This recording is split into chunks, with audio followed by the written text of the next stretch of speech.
Now, at this point, is there anything left in the denominator? You could put over 1, but then you're just going to get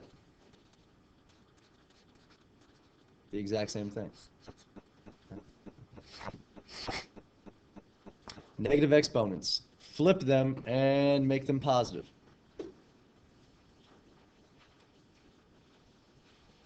All right, that's your first one. Let's take a look at another one. Number 4.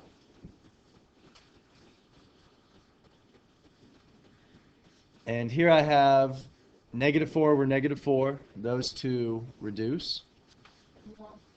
Yep, you could put 1 over 1 if you want to, but we don't need to. Now, what do you do with these guys?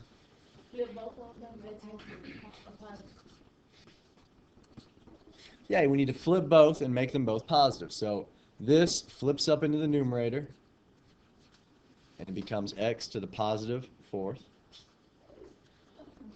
This one flips down into the denominator. So right? whenever we flip, it goes to the top. No, whatever you flip, switches. Look, this 2 was in the numerator, now it's where? This 4 was in the denominator, now it's in the numerator. So flip means flip. Just switch to the other side.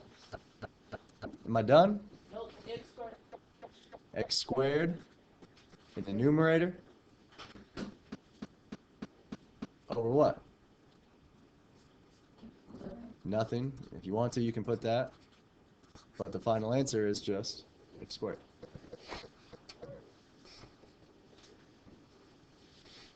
So the -4 is reduced.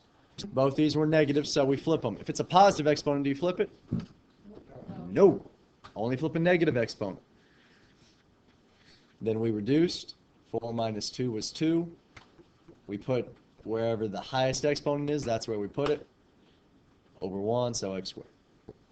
Look at a few more examples.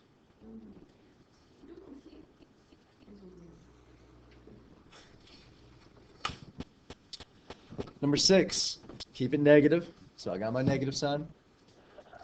Let's go piece by piece. Starting with 4.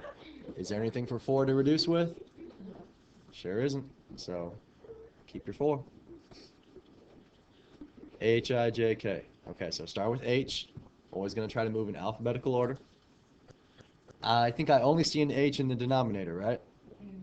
Leave it or flip it? Flip it up top. Okay, if you say so, which you say correctly. H, I, J. Okay, let's move to J. What do we think about these two? The top needs to flip on down. Okay, so now in the denominator I have 4, and what else? J to the 4th, and I also have 2. So if I add those up, I get J to the 6th. Yes.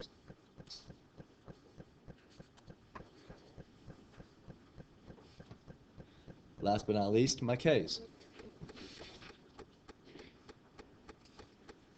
What do you think about these K's? I got squared here, and what's the exponent here? It's a 1. So what do you do with these guys? Do I flip either of these? They're both positive. So if they're both positive, what did I do up here? Yep. It's still a fraction, so you subtract. What's 2 minus 1? Just going to be K. In the numerator or denominator? Yep, denominator, because that's where it was highest.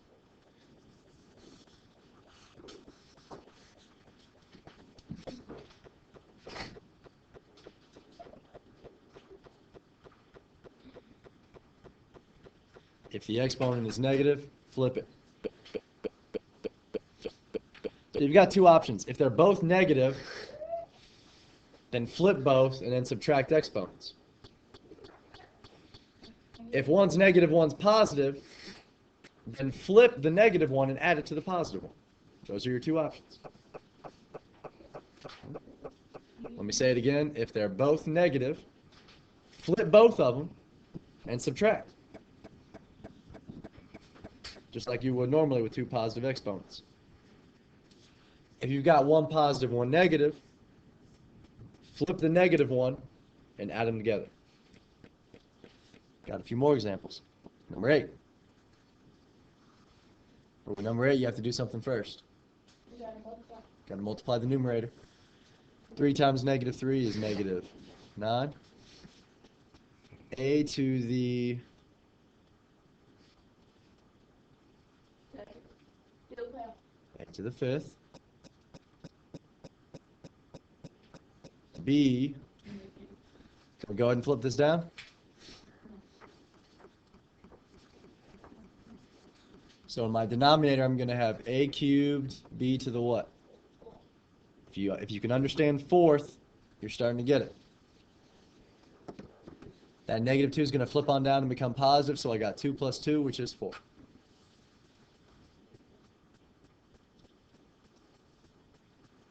If it's helpful for you, you can think this flips down, and now I've got b squared. So you can add up those 2's, b to the 4th. Not done yet, am I? What's your final answer? I'll take a volunteer. Okay, Landry. Negative 9. A squared. 4. I mean, B 4. B to the 4th. How'd you get a squared? I subtract 5. Yep. Exactly right. Okay, at this point, do we have any questions?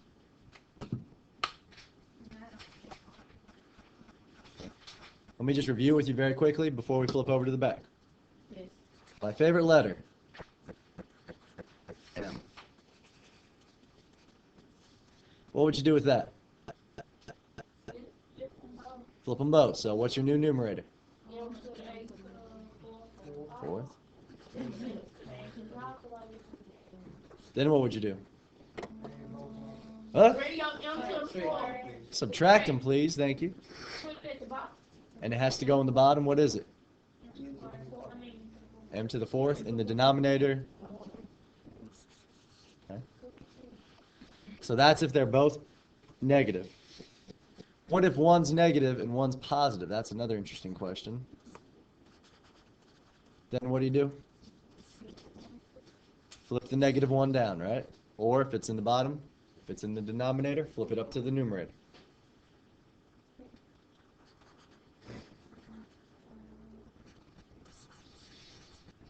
that's the thing that be up on whatever it's up. Yeah, does it just pop up also? Did it just pop up? Yep. I don't know why it popped up. How did I get 13? You add 8, negative 8. Good, 8 and 5.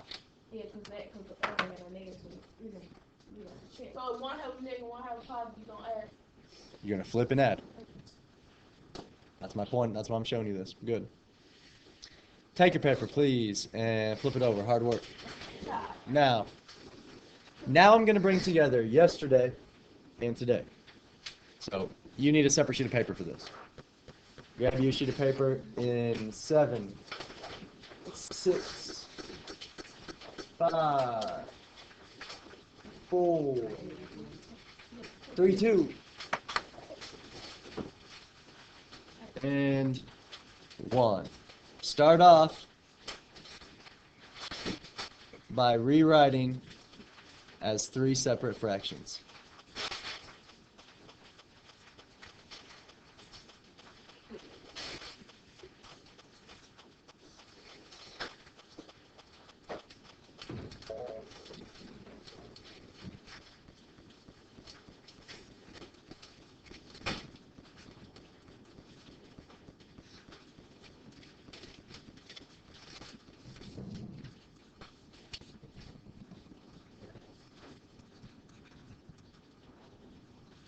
It's really easy to make a small mistake rewriting these, so do be careful.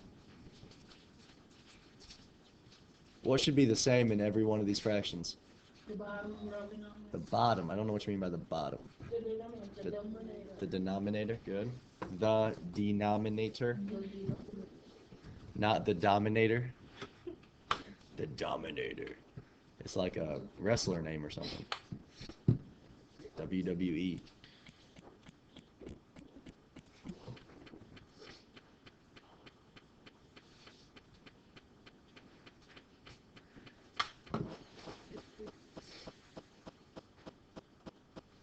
And very simply, once you've set up your three fractions, you're ready to begin reducing. All you need to do is apply the rules that we just practiced. Okay.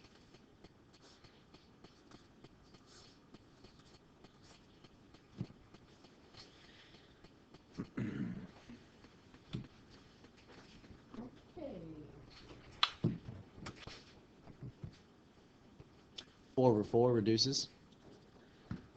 P to the negative fourth and P to the negative third. They're both negative, so they both need to flip.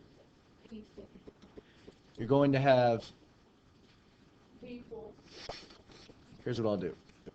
For the first fraction, I'll write down these intermediate steps. For the second one, you gotta move. Gotta do them in your head. Okay, how about Q? Q to the ninth in the numerator or denominator? Denominator. Oh, Hell. 7 has to flip up. And R. Six. R to the sixth, where? Denominator. In the denominator. So if some of the denominator is negative, you put it to the top. Yep. The top. Okay. Now, is this fraction completely simplified? No, not yet. What about these P's? P1.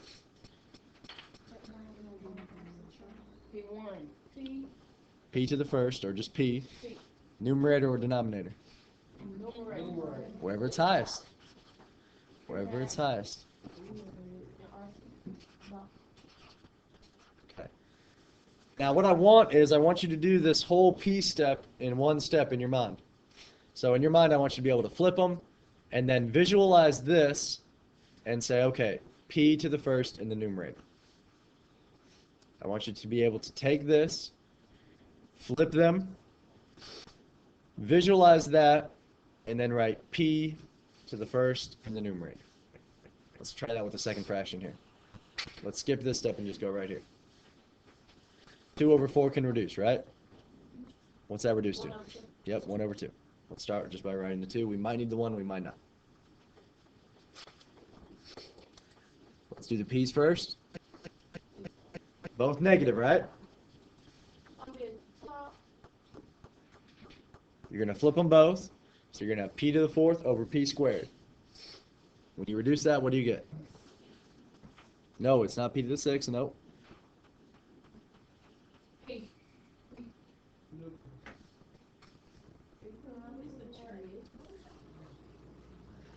Both of these are negative, right? So they both need to flip. You need the middle step? Seems like you need the middle step.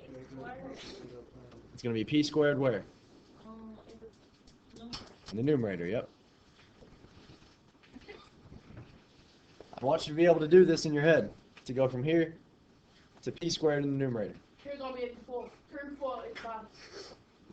Q to the fourth, not in the denominator, no. It's going to be at the top. Why is it at the top? With the switch. Because you switch them, you flip them, and 7's on top now in the numerator. So Q to the fourth. What about these R's? Yep, this is just like yesterday. Subtract these and put it where it's highest. R squared in the numerator.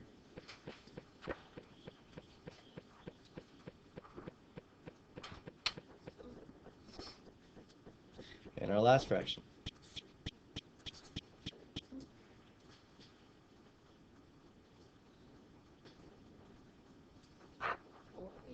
P. 6, 7, top. The 4 flips up. The negative 4 flips. The 2 stays. Got 8. So 2 plus 4 is?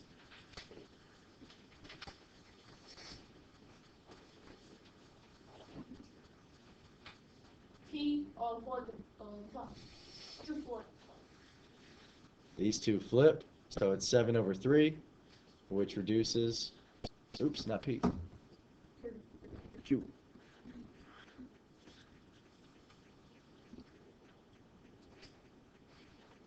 Last but not least, Um, these have to flip down there.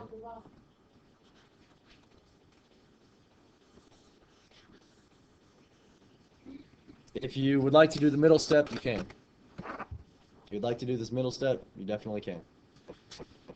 I would like you to be able to do it without the middle step. Combine the front of the sheet with what we did yesterday, and that's what the back is. Make sure you work on a separate sheet of paper, complete the front and the back. You may begin.